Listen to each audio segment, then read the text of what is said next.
This time we will attach the collar. Before attaching the collar, we have to prepare our main bodice, the blouse. You see these shoulder seams, we have to open this up, then flatten it, and again stay stitch 1/8 of an inch or 0.3 centimeters away from the sewing line. This way, we don't make any mistakes when we pin the collar to the main bodice. We will not make the mistake of pulling it or misaligning the connections.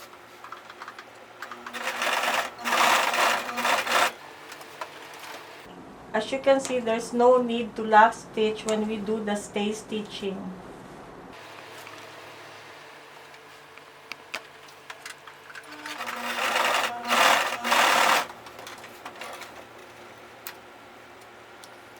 This time we have to sew the sides of the collar together.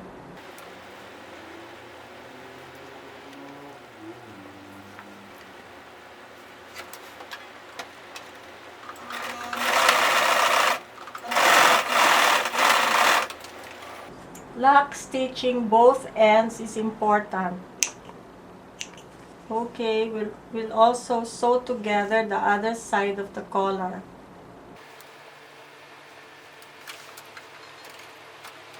Okay, we've sewn together the sides of the collar. Now we will just leave 1/4 of an inch or 0.6 of a centimeter allowance for the side of the collar. And on the corner, we will try to snip it so that when we turn this over, the point will be sharp. We're also cutting the other side of the allowance.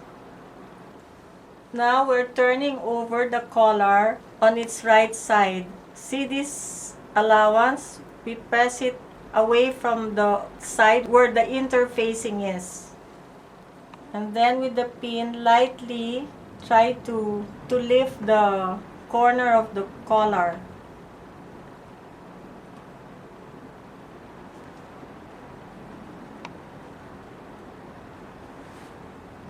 Okay, now we will be attaching the collar on the neckline of the main bodice. As you can see, this V-snip, we will also align this side of the collar. The V-snip actually indicates the center of the collar, and here it indicates the center of the neckline. So we will align these together, making sure that we also align the sewing lines together.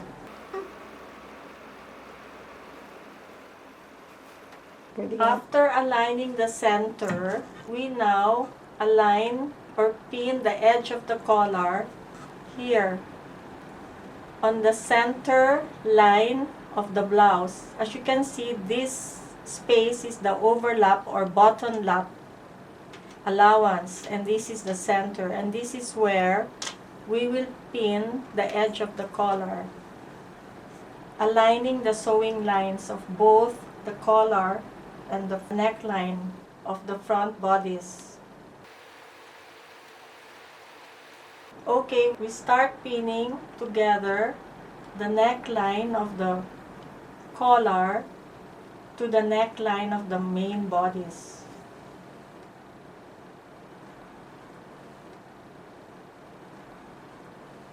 Okay, we'll be doing the same on the other side.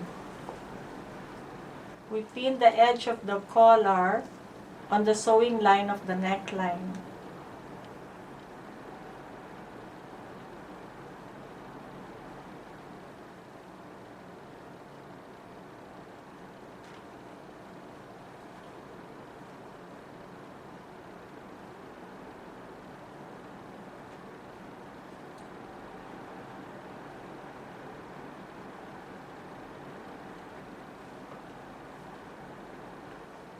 Okay, we've completely pinned the neckline of the main bodice to the neckline sewing line of the collar.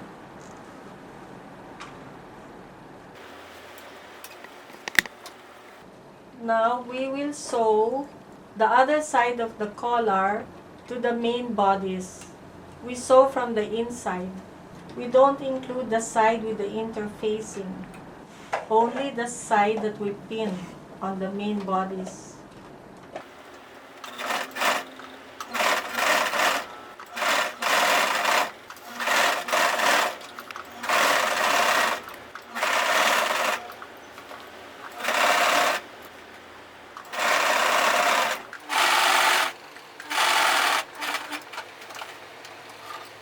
Okay, as you can see, we've sewn the collar to the main bodice.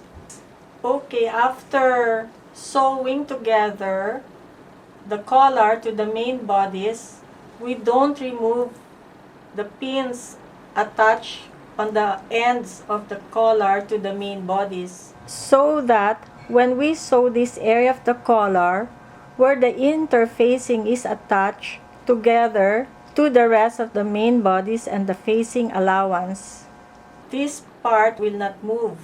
Then we fold the facing allowance, making sure we're folding on the edge of the button lap. If you can see the sewing lines here, that is the end of the button lap, and we will align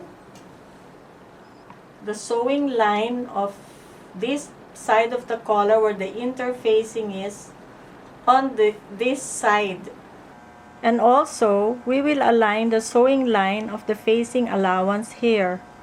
In other words, all the sewing lines should be aligned.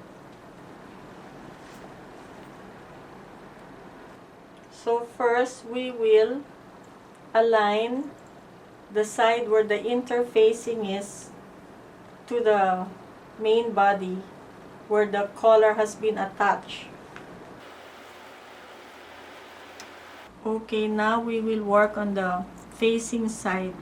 We will align the sewing lines of the neckline to the rest of the front bodice.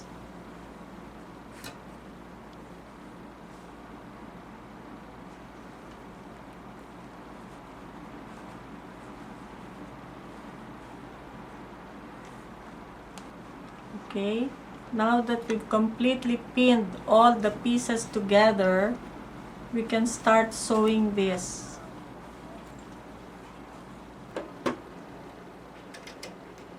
Now we start sewing together the neckline pieces.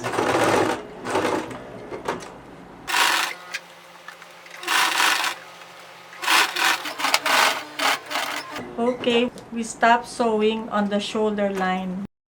Now we're working on the other side of the neckline. On this side of the blouse, we start sewing from the center of the shoulder line.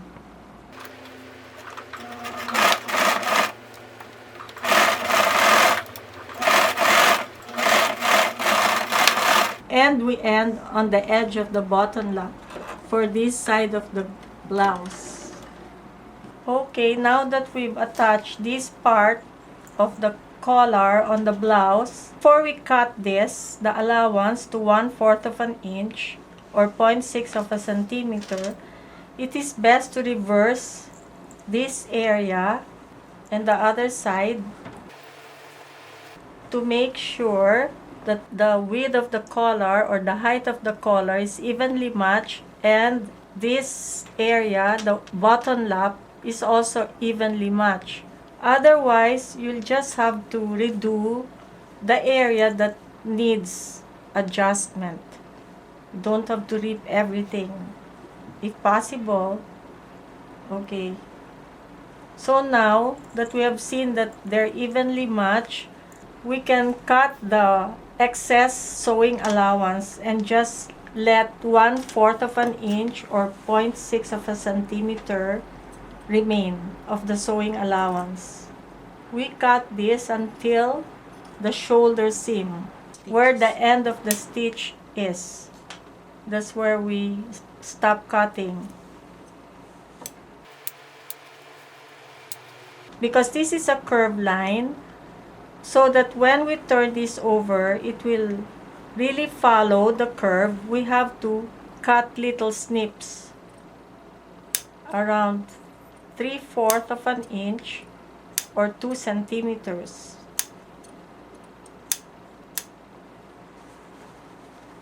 We will be doing the same on the other side.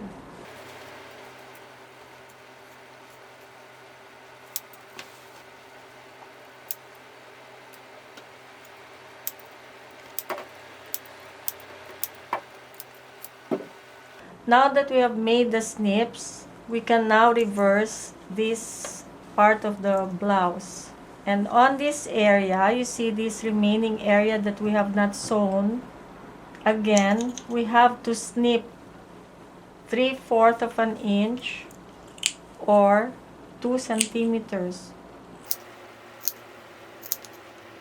Then we will fold this in this way, and this part of the collar where the interfacing has been attached, we will also fold. Okay, as you can see, the end of the snip is where the sewing line is. Okay?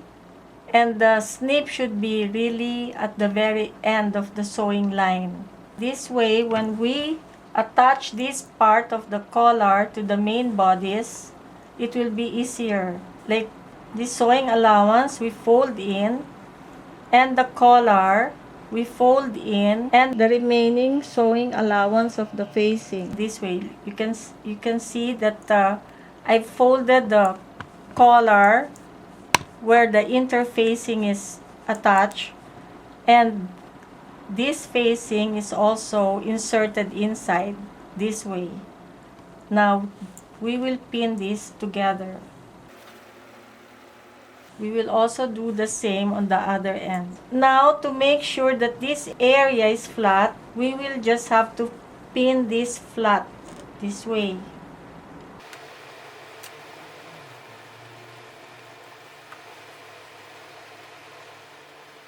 And then on this area, as you can see, you have to make sure this is also flat. The sewing allowance on the back bodice is inside of the neckline and the collar, and we insert this side of the facing inside together with the outer side of the collar where the interfacing is attached. We fold the collar on its sewing line.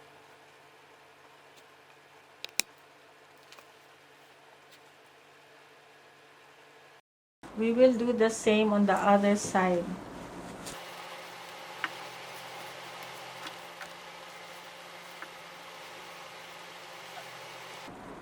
Okay, this one, the sewing allowance of the main bodice and the inner collar is folded in together with the remaining sewing allowance of the facing. And again, we will get the sewing line of the outer collar where the interfacing is attached and pin them all together.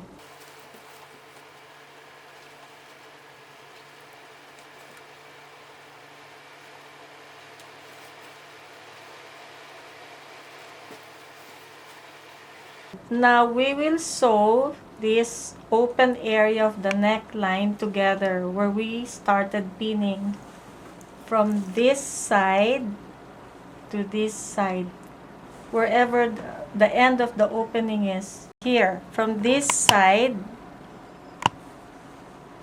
we sew until this side where the collar is still not attached to the main bodice. Okay?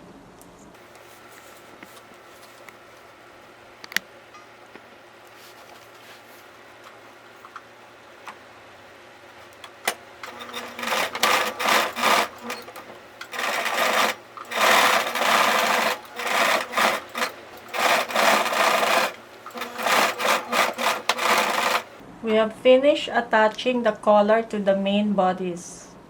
Now we can remove these pins. Okay. Next, we will be attaching the sleeve.